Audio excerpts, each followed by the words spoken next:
Driving speed and speed management is very critical in this state. I expressed myself a few times in public, and then I always got some sort of response of the drivers. Don't interfere. I drive safely. Don't worry about that.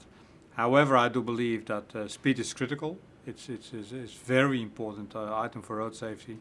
You drive relatively fast in this state, both on the rural roads but also in the metropolitan area. I would propose to come to a kind of a default value, so a general value of 50.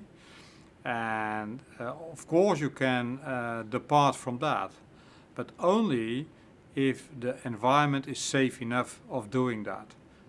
Sometimes it can be higher, sometimes it can be lower, but only if the environment gives the right clues to the driver of doing that.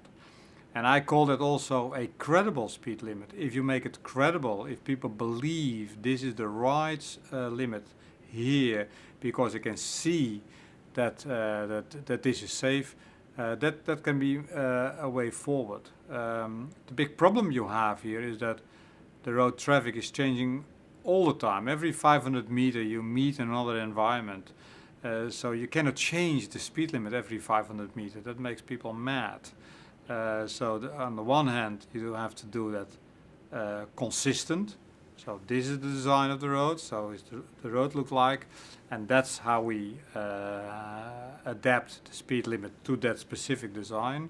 And on the other hand, try to make it as consistent as possible in such a way that you don't need to change the speed limit every 500 meters. You can identify which are safe speeds and you can derive that from the impact in crashes. I give you one example of that situation. An intersection. If you drive faster than 50 km and you have a side impact, then you can kill somebody. So you have to reduce driving speeds at the intersection to not higher than something like 50 km.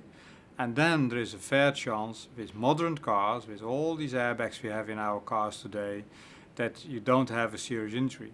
So it's a safe speed and it's very relevant. The same if you have, for example, head-on impact on a rural road. If you drive faster than 80 km with modern cars, you can be killed in such a crash. So you have to reduce sometimes speed in order to make it safe.